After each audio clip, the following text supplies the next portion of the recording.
I'm going to go through the steps that you would use if you're using a smartphone to use Lyft. And that's probably the most convenient way for you to do it because you yourself are in control of the whole process.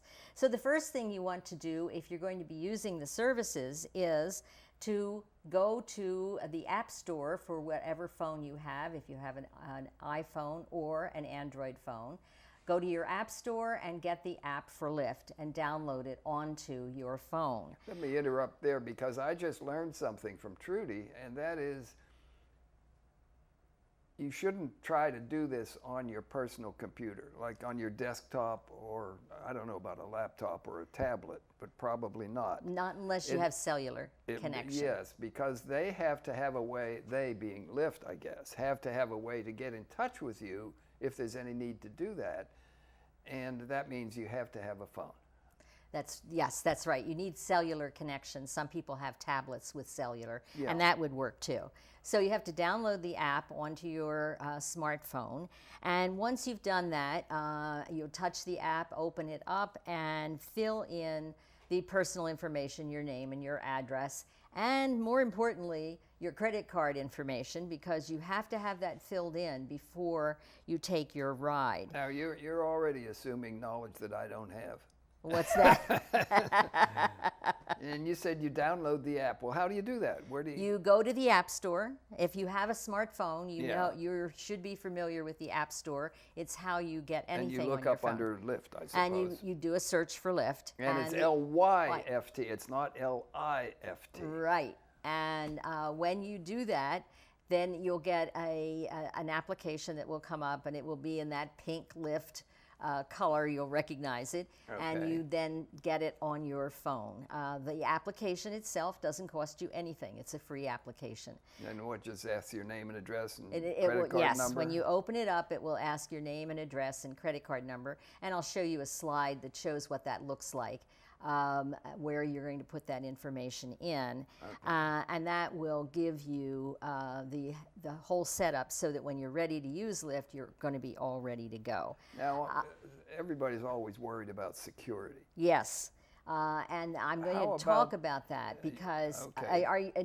people worry about security of their credit cards, but they Yeah, also worry that's- about their personal security. No, I didn't mean mean credit that. I card. meant so you go to the App Store and you get this thing comes up on your screen and it asks you for your credit card number, and that rings a bell. Right. Or at least it ought to ring a bell. Well, yes, it should be ring a bell like it does on other apps. They use secured and encrypted screens and programs to store that information.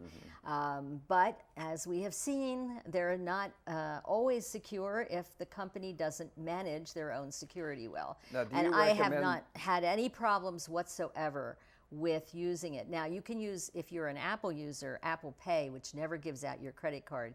It just sends a transaction number, and they're prepared to use that, which is a more secure way of using the Well, credit if you're card. not going to use Apple Pay, then you need a credit card number. Right. And do you recommend using a special number or a special credit card that you don't use every day? No, I use my standard credit card. You do? Yes, on this. I've had more people who've had identities stolen in restaurants by giving their card to a waiter and going to a back room than I have heard of actually having their identity stolen by the transactions they did on the computer.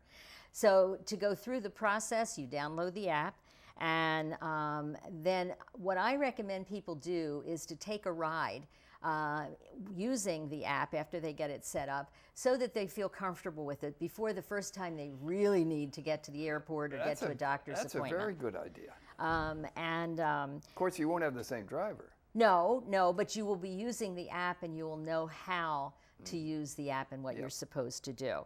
So it really frees up your ability to do things in the evening. So many people can't drive at night around here.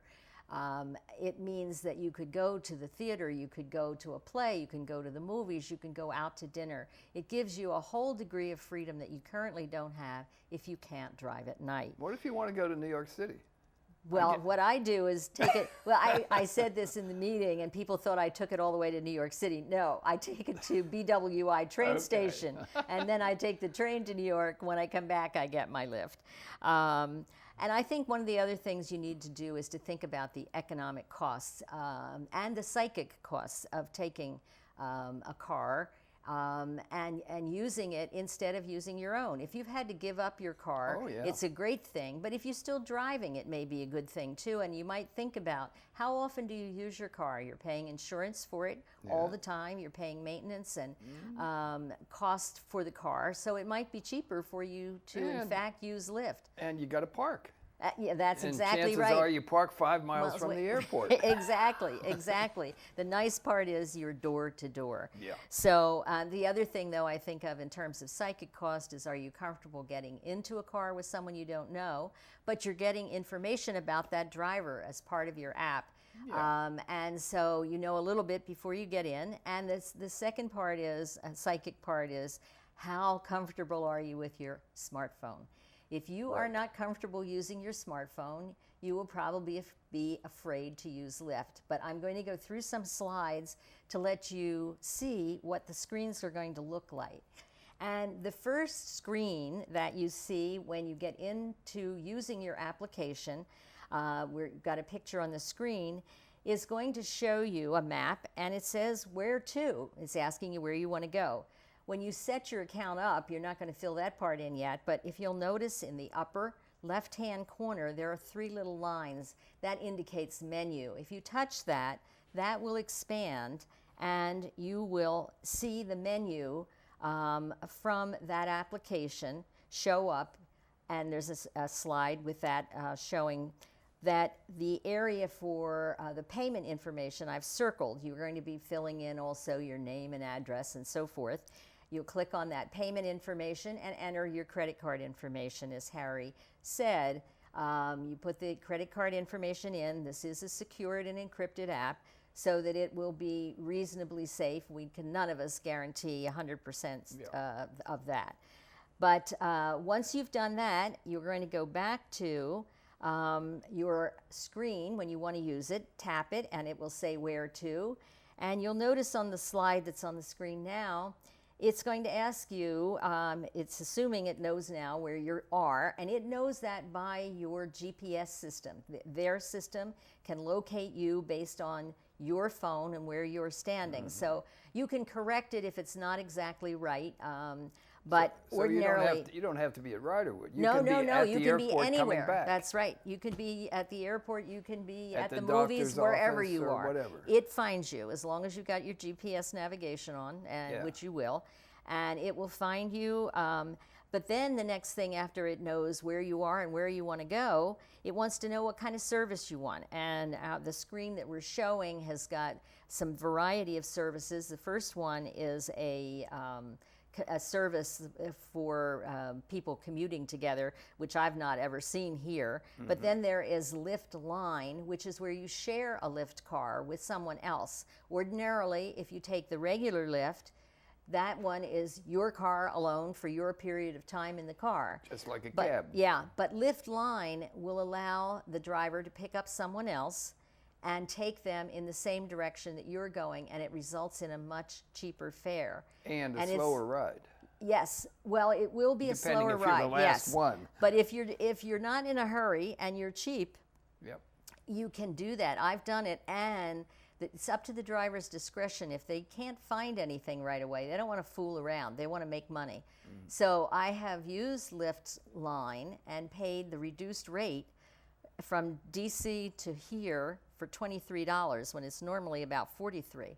And that's because the driver couldn't find anybody, but they were willing to pick me up and take me for that rate. So if you're not in a hurry and you want to see if you can get a bargain ride, you can try that. But ordinarily what you're going to use is Lyft, which it says, you'll note 4 passengers. That 4 passengers includes the driver, so that means you can only have 3 people getting into that car. In a regular car, yes. And then there are cars above that size. There are luxury cars. There are SUVs. So, for example, if you're going to BWI and there are 2 couples going on a trip, you would want something bigger because the van, you'd want more on the SUV size. to put your luggage in, and then you're splitting the costs with the other couple unless you're the generous person taking everyone, and it actually results in a lower cost than the super shuttle would cost. So it's, and as Harry mentioned, it is direct, door to door. You're not having to stop in varying places, and it is a real convenience to be dropped right off at the door. I find that with doctors' offices too, that you don't have to park and walk a half a mile across the parking lot before you get into the doctor's office. Before you go on, what about coming back? So you arrive at the airport, you've got your smartphone, but you do the same thing you do here. You open up your Lyft app, you say, it says where to, it knows you're at the airport, and you put in your home address, and so you just write in 3112 Gracefield Road or whatever it is. Exactly. Okay. And in fact, you would store that information, your home address, on your phone, so you have to touch home and it will pull in your address for you. So you can get wherever you are. You don't have to do anything in advance. When you need it, you call for it. That's the advantage of having it on your smartphone yourself. It's in your full control. And I should have asked Mickey Thaxton this, but maybe you'll know. Suppose you don't have a smartphone, and you're not going from Riderwood to the airport. You're arriving at the airport and coming back to Riderwood. How do you do that? Well, I'm not sure. Because there's no concierge service at the airport. No. My understanding is the way the process would work is you would call your front desk and tell them that you needed a Lyft car you are at the airport, and then they would put in for you. They would put in the request. They would tell you that your driver Sam is coming and be at exit door 4 and watch for a blue Prius with the license number, whatever it is. And then you would do that. You would go out and watch for that car, and it would pick you up. But you'll have to look at the information that will be put out by Riderwood on that. That's my assumption about how they would do it. That makes sense. If you yourself are ordering it, the next thing is you'll see a screen that comes up that shows you, after you've made the contract and said, yes, I want a car, and I want a regular Lyft car. A screen comes up with a whole bunch of little cars all around the local area, and it shows where you are and where the Lyft cars are. And you can then make the formal request for Lyft, and the contract is made. Some driver on one of those little cars that's all out there will accept it, and they will show up. You don't pick one of the little cars. No, you don't pick the car. You just tell them where you want to go, and the driver picks you. Okay. Okay. And then after you request that ride, what you're going to get is another screen that will have a picture of the car that's coming for you, a picture of the driver's name, and the license number of the car. Okay. And so what I try to do is look at the last or the first 4 numbers on the license plate and watch for that when the car comes in. Because it won't have a thing on the roof that says Lyft. No, it won't have a thing on the roof, but it will have a sign on the windshield or the back window or on the side window sometimes.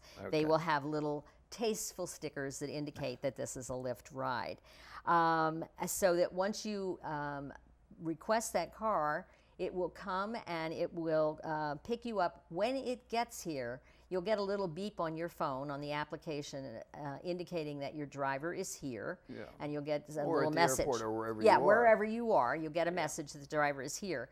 I recommend that no one, unless you have done a previous scheduled service, that you do not do the Lyft until you get to the lobby, because you pay for waiting time. And if you are upstairs dilly-dallying in your apartment and you get that notification, you come to the elevator and you have to wait 10 minutes because one of them shut down, you're paying for that. So I have always just gone to the lobby here or wherever I am when I am ready for the car, because they're usually no more than 5 to 7 minutes away. Then I order the Lyft, and I recommend that you do it that way. What you also, on that same map showing the driver and the license plate number and the car, see a little map which shows where you are and where that car is, and you will watch the car come to you. So you can see it come in the gate, you can see it hesitate while they check them out and send them on in, and you can watch the car arrive. the car gets here, you get in. The thing to do, and they recommend, is that when you get in, notice the name of the driver. And so when the car pulls up and you're getting into the car, you say, "Hi, Sylvia." And if it's not Sylvia, which was the name of your driver, you're probably not in the right car. You got in somebody else's car. But if you check the license number, that does not happen to you. I didn't think of that. But they do recommend that you do use the driver's name when you get into the car. Well, let me back up a minute. Suppose you make a mistake. And you didn't want that car. And you get in this car and it's not your car. But you don't know that. And you say, "I want to go to BWI," and the driver will recognize that this isn't his fare. Right.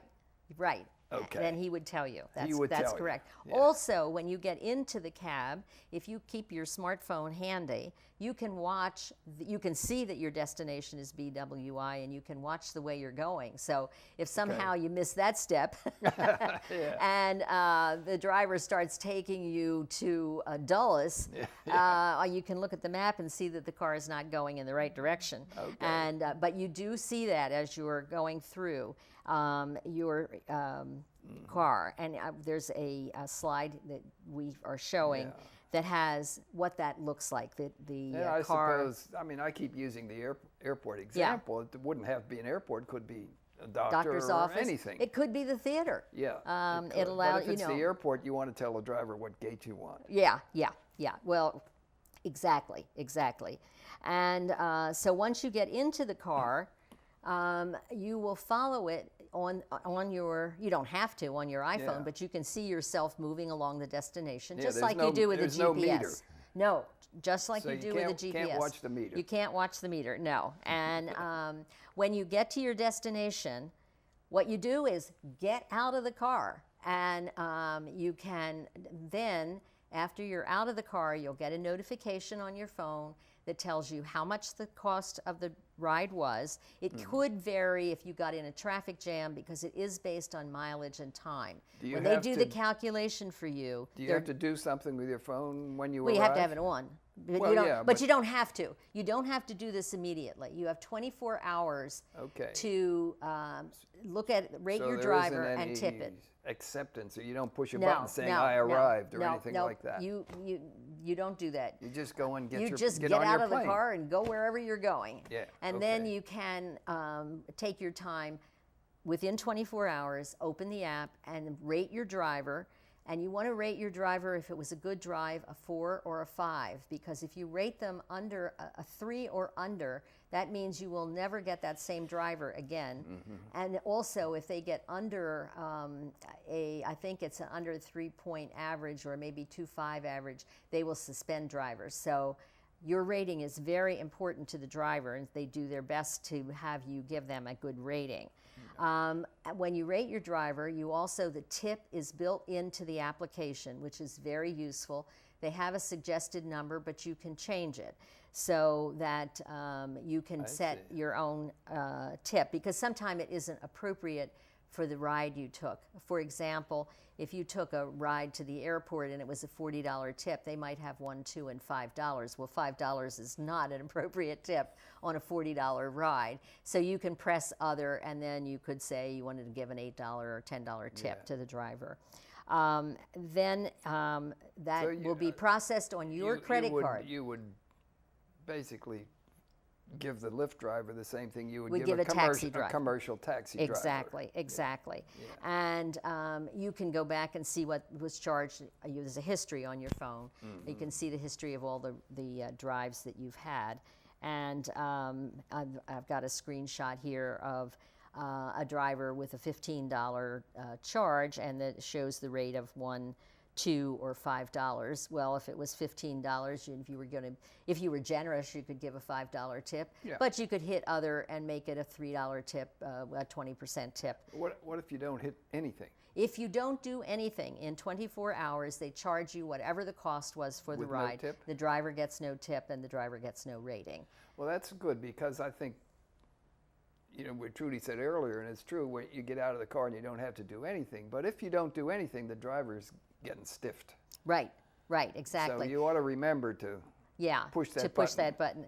Because one of the things is that both you and the driver are rating. You're rating the driver, and the driver is rating you. So one of the things to remember about that is I say we see a screen that says tip 125. They may have, I don't know what their screen looks like, but they might have one that says cheapskate. Yeah, and that's that right. affects your rating, because other drivers, the next time you want a car, are going to look at your rating on Lyft and comments about you. Were you a good passenger, or were you someone who... And they may not come. Yes, exactly. They don't have to They come. don't have to come, no. Exactly. And Mickey, I think, talked about the background checks and so forth, so that they do background checks on the driver. They do carry insurance on the passengers. As long as the meter's running, you are covered by insurance. So that is part of what they do. So if you've enjoyed the ride, a 4 or a 5. If you're unhappy with it, 3 or below, and then make up your mind about the tip. But as I say, they rate you, and you rate them. And you rate them. So that's basically how the process works. And you've actually done it, haven't you? Oh, I've done it. Yes, I've done it a number of times. And the first time I took it, it was someplace I didn't need to go. But I took the ride to see how the app worked, and it helped. I mean, I was glad that then when I really needed it, I was able to use it. And another thing I wanted to impress on the viewers is, if you are still concerned, you can't follow the instructions, or you're a little bit nervous about doing this, I do tutoring on the iPhone. Sorry, it's only on the iPhone. On Tuesdays from 1 to 2 in Town Center Classroom. And you can come in and ask questions about that app or anything else on an iPhone or an iPad. But if you're feeling unsure, get in touch with me during that tutoring time, and I'd be happy to go over any of the questions that you have about using the Lyft. Well, I got a question. Okay.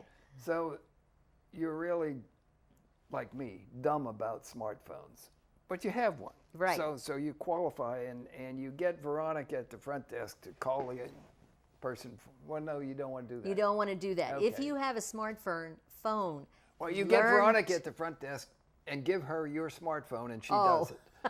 And the car comes and takes you to the airport or the doctor or whatever, and you get out of the car. And if you don't do anything at that point, you get charged on your get credit charged card. in 24 hours to Right. your credit card. Yes. Okay, That's so that's it. pretty foolproof. Yeah, I didn't think Although, about it. can't underestimate the foolishness of Riderwood. I guess if you operated it that way, where you got somebody else to call it for you on your own smartphone, when you got out of the doctor's office, you could say to the receptionist in the doctor's office, "Could you call Lyft for me on my phone?" But you want to learn to use it yourself. Sure. And I'll bet, I'm sure I wouldn't recommend this, but I bet you could give your smartphone to the driver, and he would figure out the tip and things like that. Well, he would figure out the tip, that's true. But you couldn't give it to the driver to get a driver, because you need to. That's right. You need Veronica you need to be for able that. to summon the car. Right. Okay. But it really does free you to go places that you might not have gotten to do otherwise, and it's not exorbitantly priced. No, it doesn't sound exorbitantly priced at all. I'm surprised at that. I thought it would be more expensive than it actually is. Well, Trudy's going to New York next week. Right, and I'm going to take Lyft, not to New York. When you get there, you're going to use Lyft? Yes, I will, because I'm going to the New York Botanical Garden in the Bronx, and that's so a I'll trip. use Lyft to get there. Mm-hmm. But you couldn't, I guess you could, but it'd be awkward just to, if you were going out to a restaurant that was 10 blocks away, you probably wouldn't use Lyft for that. I'm a cheapskate, Harry. I You walk would walk. any 14 blocks or less. I'm with you. I'm Okay. with you. Trudy, thanks very much for explaining this. See, it's easy. Now I'm going to try it myself. Thanks. Bye. See you next time.